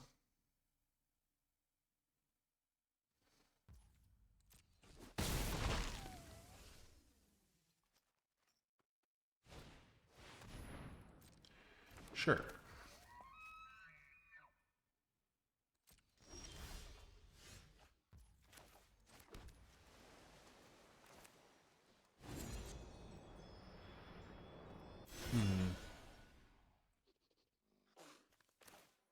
So I could play this guy. So I have 7 mana. I can play this guy and hold it. I just want to hold up my Kellen's Lightblades this turn. And I do like killing all 3 of those, even if it gives them a food.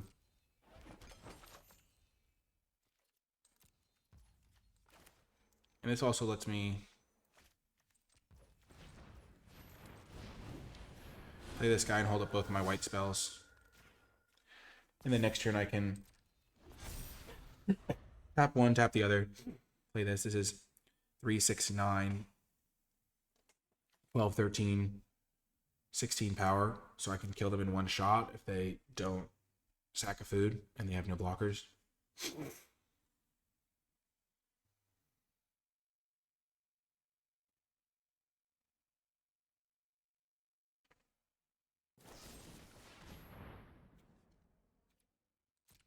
Okay.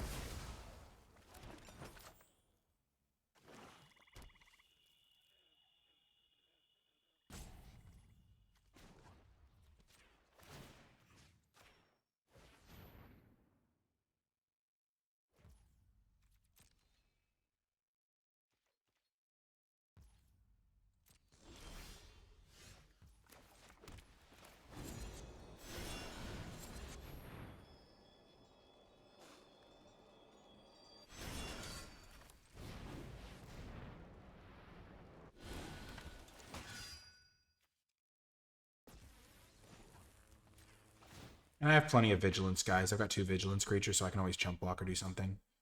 So I'm just going to send with the team. 3, 6, 9, 13. Work through a couple of their foods.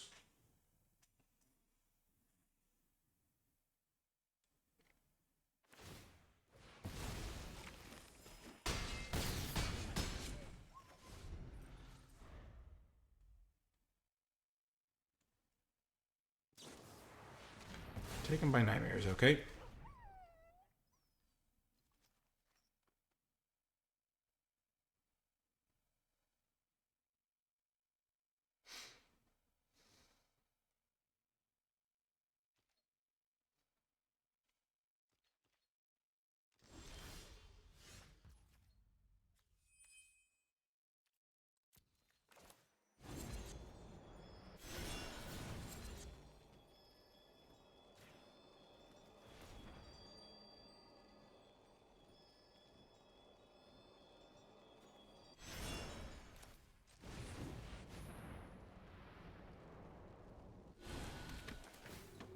Always good to have a prison to do the adventure side. It's always important to remember you have the adventure side of that card. You can't quite kill them because of their food and yeah, all that stuff, but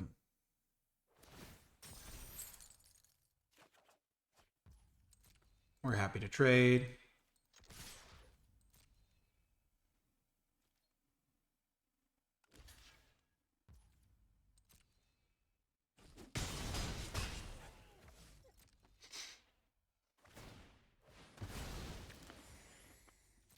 We have 8 power in play, which is enough to kill them. We have our Crown of Winter. Sure.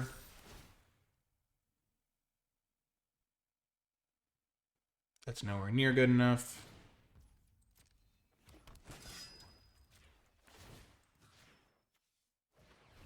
Got the win. Woo! Once more, the deck demonstrates its dominance. Charade is honestly such a beating when in our deck. We have so many good cards with it, mostly the Crown. Okay, we have just the Crown. But when we have Crown plus Charade, we can't lose. And we have 3 Charades. So all that matters is drawing Crown. And Charade is just good on its own. It draws us towards our Crown. Our Celebrants are great. I mean, oh, it's nice to know that Ethan also likes Celebrant as much as I do. Probably more even, which is crazy because I feel like I never passed that card. I love that one. Also, we got 3 Charmed Courtiers. 5 and 1. Cruising along, hoping for the winds to come. It's cold, 1987. A worthy foe. Oh, we're gonna mulligan. We don't have a plains. Okay, this hand's much better. We're gonna ditch the. Oh, it's tough. Ditching Light Blades or ditching Cooped Up. I'm gonna be greedy and ditch Cooped Up. No, we have plenty of ways to get rid of the thing on that thing. We're gonna get rid of Light Blades.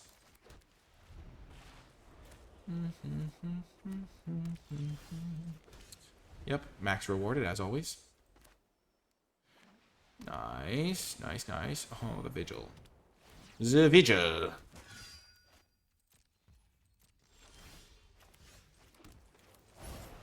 Courtier. Hello, what? Tally-ho! I say, are you on a vigil? I've been looking for something. I seem to have lost my height.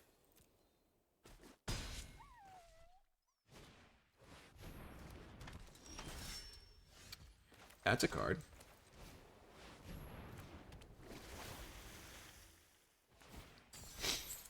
It's stunned. Oh, baby a celebrant. We're doing it. We're doing it like nobody's business.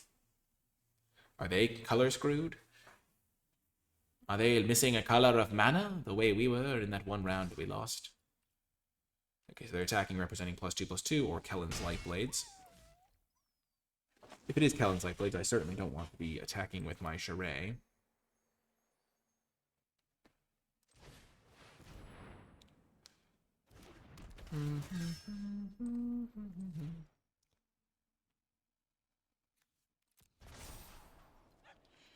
Well, that's very good. So what I'm going to do is I'm just going to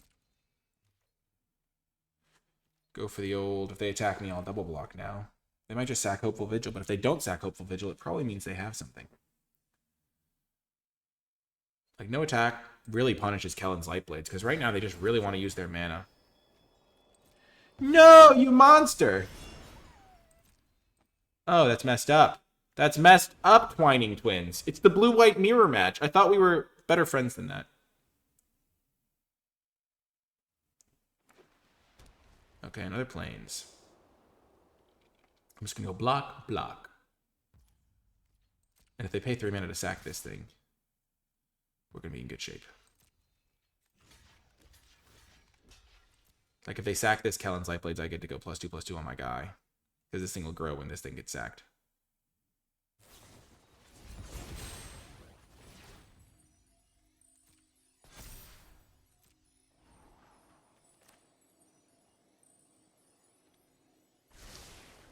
I wonder if they have Kellen's Light Blades as well.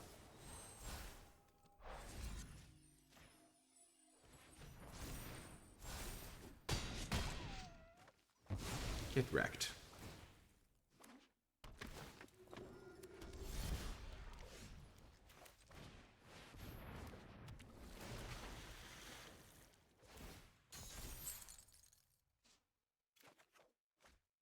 So they definitely don't have Kellen's Light Blades, or they would have used it there to completely obliterate me.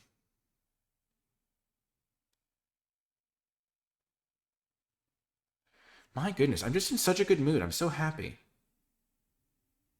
This is a good place to be. What? Okay, I was like, there's no way they have Kellen's Light Blades. There's no way. Take me to your leader. What alien planet are you coming from where you have Kellen's Light Blades in this situation? That reminds me, I'll just tell you a funny story. There was a player I used to play at back when I was at my local store playing some modern. Oh, we'll keep it plain. It's not an island. We do want to draw it though. And I was playing some modern, and I was playing Mono Blue Tron, and I had an Aetherize in my sideboard, which for those of you that don't know, Aetherize is 3 and a blue, return all attacking creatures to their owner's hands. And my opponent was playing Boggles, which is a deck that has hexproof creatures, so you can't target them. But Aetherize targets the player.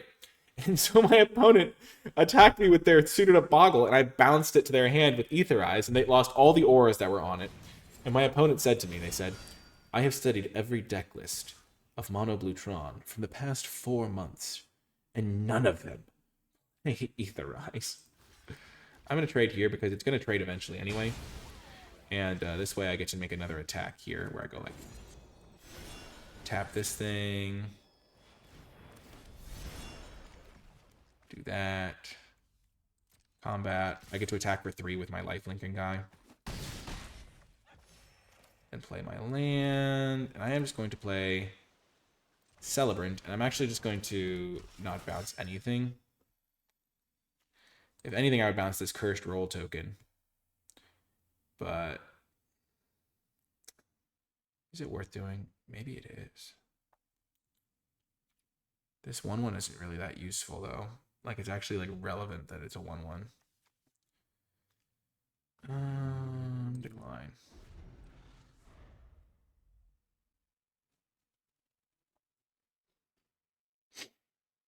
They have 4 cards in hand.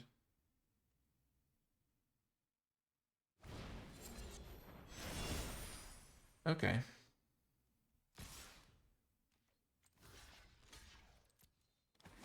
I'll keep making this trade. I think it's okay. Besotted Knight.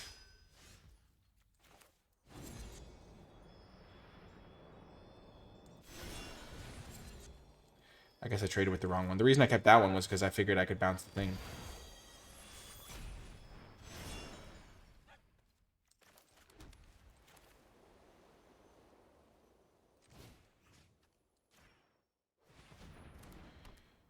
It's not the best use of my bounce spell, but I have another stockpiling. Oh no, I've used all 3. Yeah.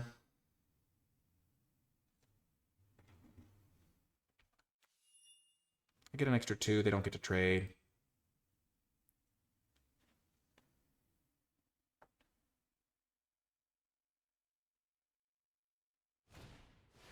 Dutiful Griffin. Okay.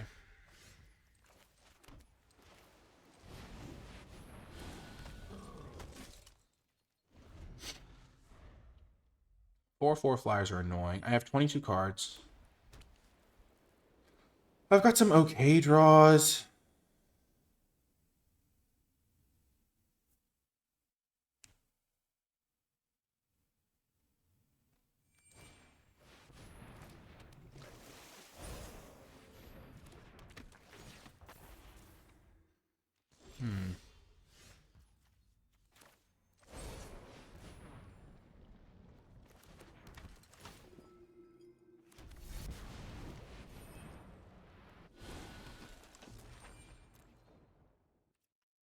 No attacks.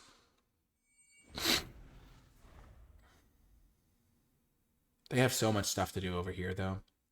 But if I do draw my Prophetic Prism, I win. So I have Prophetic Prism as a great draw, and I also have my tapping effect as a great draw.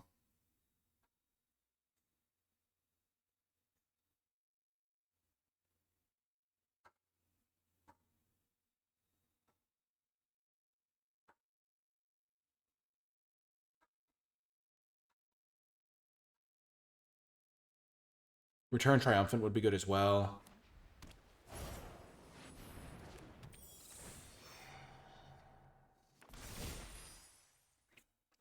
I would have put it on the Coral Smith because then they can like double pump it. Well, that's great.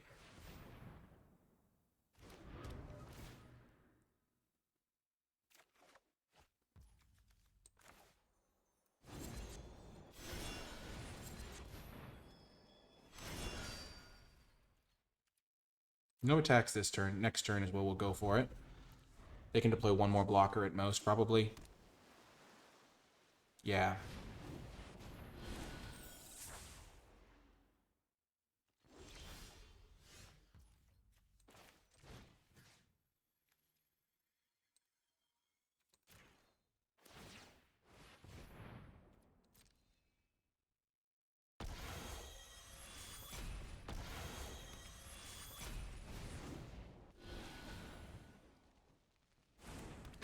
They have to be dead here. They have 4 blockers. I have 1, 2, 3, 4, 5, 6, 7, 8 attackers. Yeah, they're definitely dead. They are mega dead. They were dead even if I didn't have the cooped up. Oh, that's nice. Imidane's Recruiter. The best card in the set? Question mark? Nice! Another victory! We shall do Ethan proud. We must win the trophy. We must honor the deck. We must bring honor to blue-white. For blue-white, for glory. This is such a good deck. It's so satisfying. Let's go. Let's go! One more game! We're 6-1. We're 6-1. 6-1. Yeah, 6-1.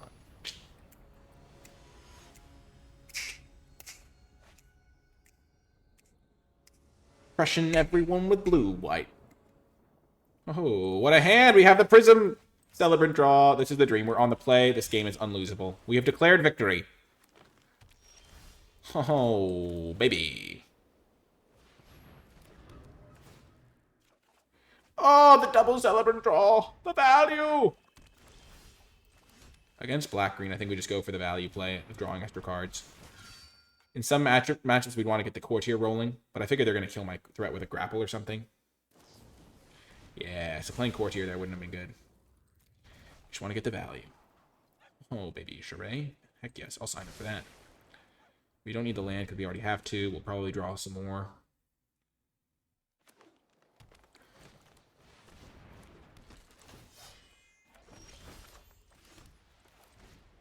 We'll tap down Greta. It's just mana efficient.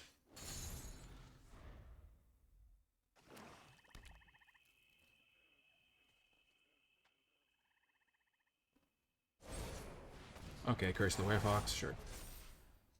I was a little bit worried about that, but we have so many charades that I don't really care.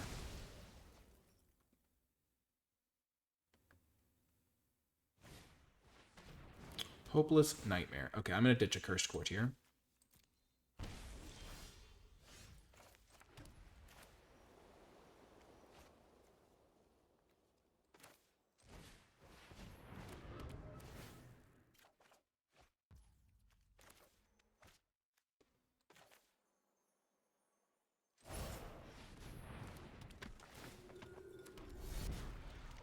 We'll get a threat out there.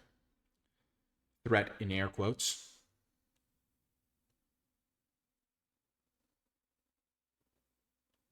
I was tempted to just play cooped up Exile Greta, but I'm worried about them playing a Hamlet Glutton.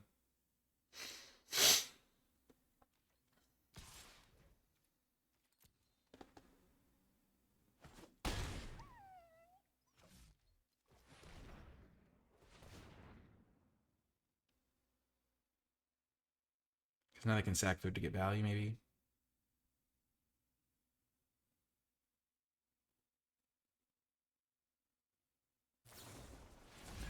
Wow, I'm in such good shape if that's what they're doing on their turn. 2 to the top, okay. We have to be careful. My opponent is trying to stack their deck. They have all spells.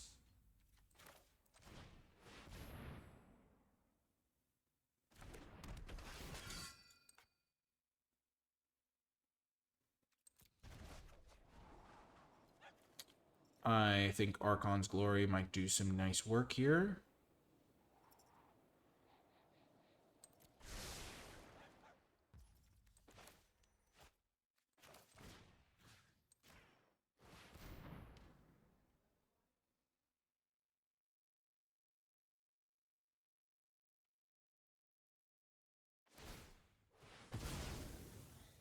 Yep.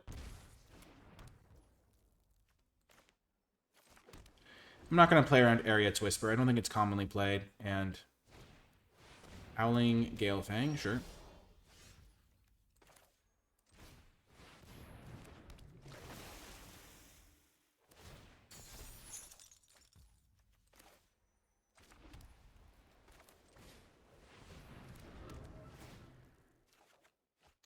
Nice. That could be good later.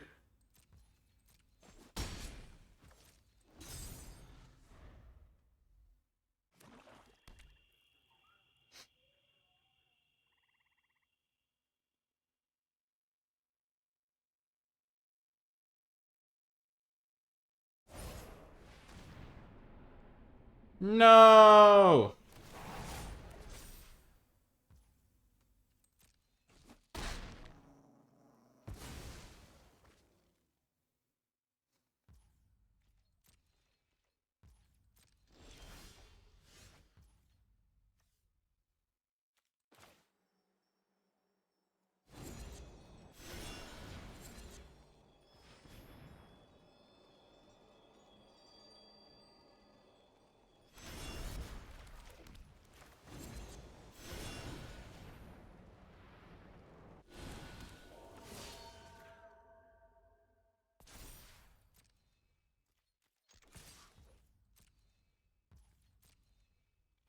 We are the beatdown right now. Hoping to close this game out. We have lost 2 charades. Gotten a lot of extra value on them, but yeah, there goes our last spell. That's unfortunate. I felt like it might be a bit greedy to go like that, but yeah.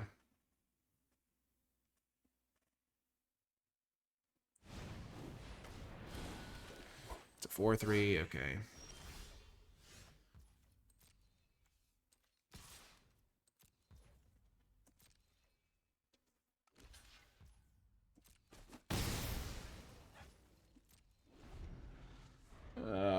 This is just the classic.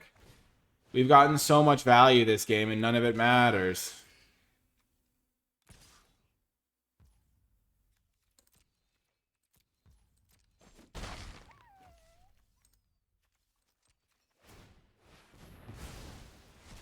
If I'd saved my +2/+2, that might have been okay, but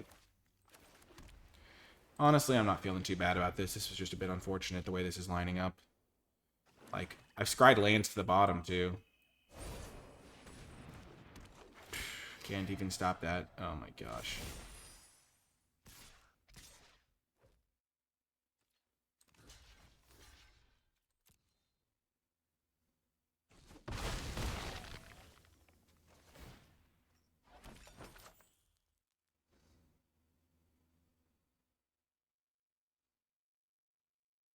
Come on, Imminent Recruiter off the top. Sure.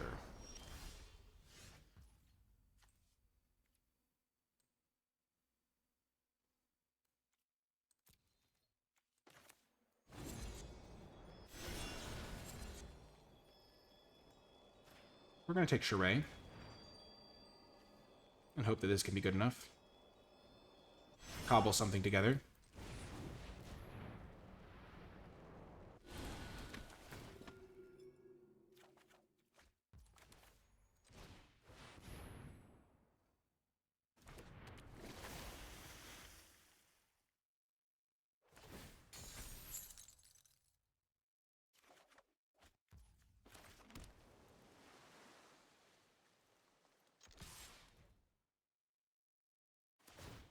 We are going to send in, and then we're going to chump block here.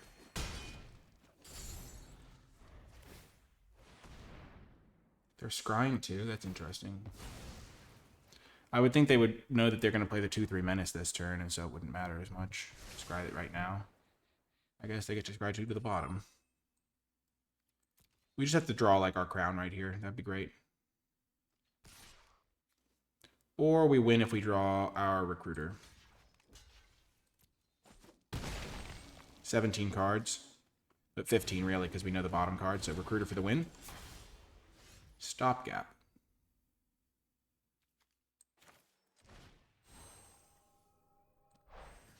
We want to keep our recruiter outs alive, so we're just going to bounce this.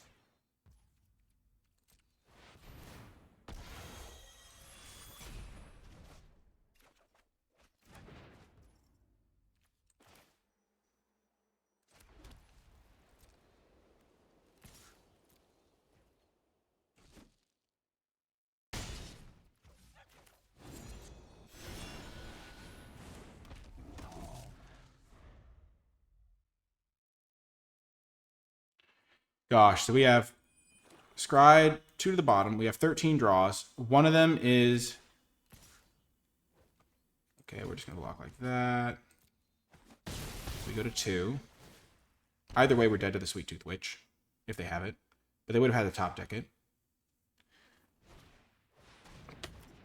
You're kidding me. You're just joking me. Oh my gosh.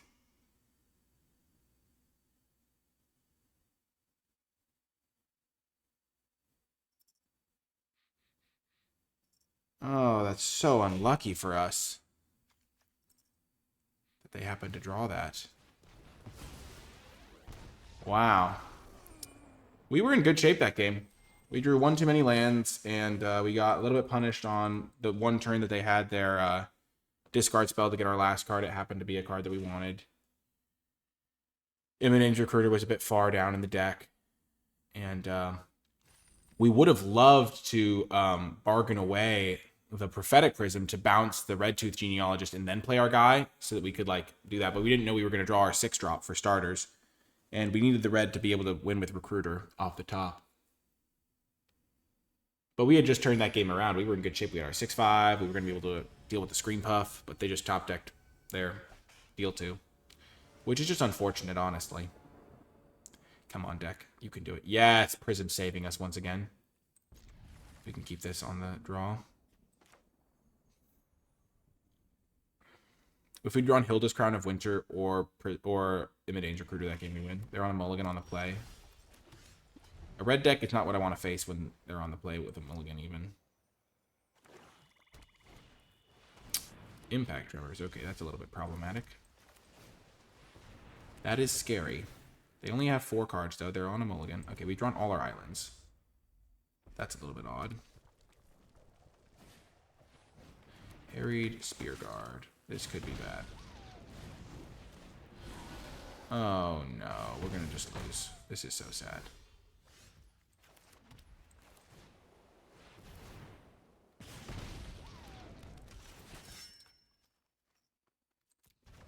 This is so sad. Oh, there's a card. That's a card. Those are both cards. Oh, this is going to be very good for us. Oh, please be good enough, deck. Please be good enough to save me. I've got lifelink. Just a couple turns away. Just don't have cut down. Not cut down. The stupid young hero card.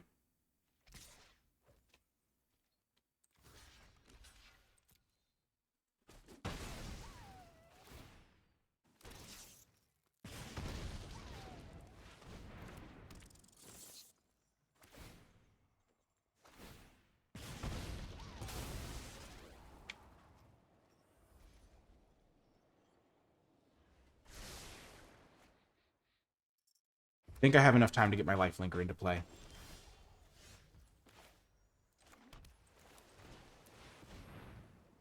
This guy's kind of an issue. He's kind of annoying. I can kill it with the black version of this thing.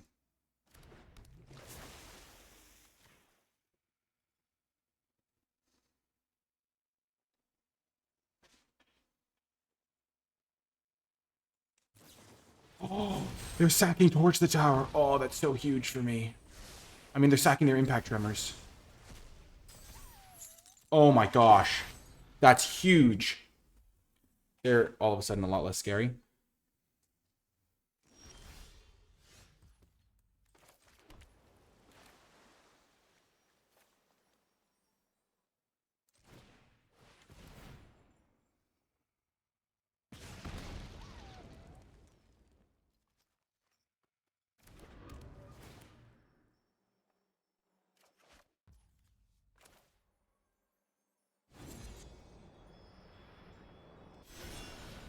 We're doing this because it saves us a point of life guaranteed.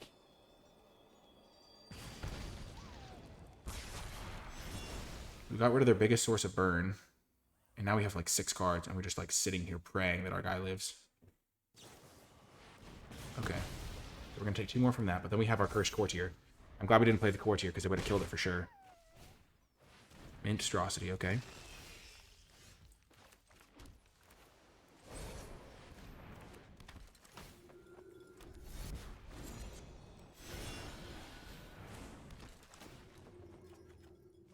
Oh, another Courtier. Let's go. Come on, Courtier. Come on, Courtier. Come on, Courtier. You can do it. You can be the hero that we needed. The destiny has called for us. For freedom.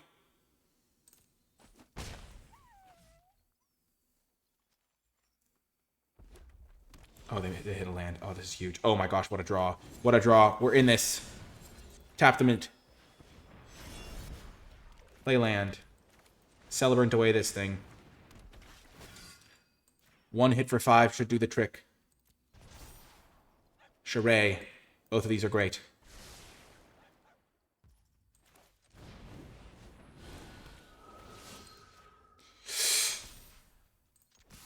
Yes! Yes! 5 life. It's equalized. 13 to 13. Oh my gosh. A spear god won't help you now, opponent. Your destiny is mine. Oh, yes!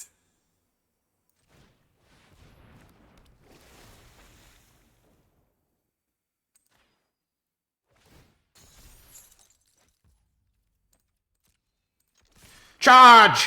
For glory! For freedom! For life gain! Blue, white, blue, white, blue, white, blue, white. Say it with me. Blue, white, blue, white. Numbing depths, numbing depths.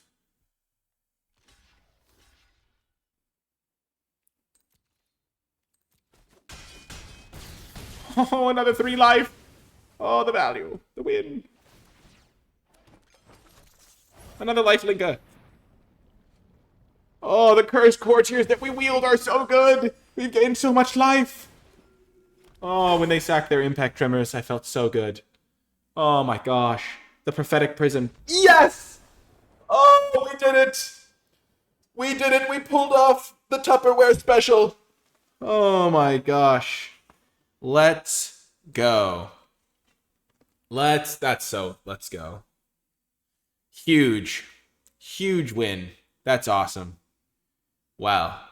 I really hope you enjoyed that. I hope you enjoyed the part where we had Lord Tupperware as a guest. I hope you enjoyed the matches. If you did enjoy this video, do me a favor, head on over to the Lords of Limited YouTube channel and check it out. So hit the subscribe button over there if you want to see more with Ethan. He's a great content creator. He's a fantastic player, and I've learned a lot from him, and you will as well. Also, just any podcast platform, Lords of Limited is fantastic. It's like they really play a lot, and so they have insights that are actually like super useful. It's not like an out of touch, like, oh, we're just theory crafting. It's like they've played a lot, they've got the results, they're really good, and it's fantastic to be able to listen to their thoughts every week. But yeah, huge shout out to him, Ethan, for coming on as a guest. If you did make it to the end of this video, leave hashtag Lord of Victory in the comment section down below, because when the Lords of Limited come around, you got to get those wins. So they were the Lords of Victory today. Eminence Recruiter, best card in the set? Maybe. Was fantastic for us, won us some games. Charade, amazing. Great with Hilda's Crown of Winter. Also just a great card to play. Glad we played this Transmuter. All of our cards performed great. The Celebrants, the Courtiers were clutch. Just a fantastic run overall. And going 7 wins is exactly what you want to be doing when you have such an esteemed guest on the channel. Thank you so much for watching. I really do hope you enjoyed it. And I will talk to you next time.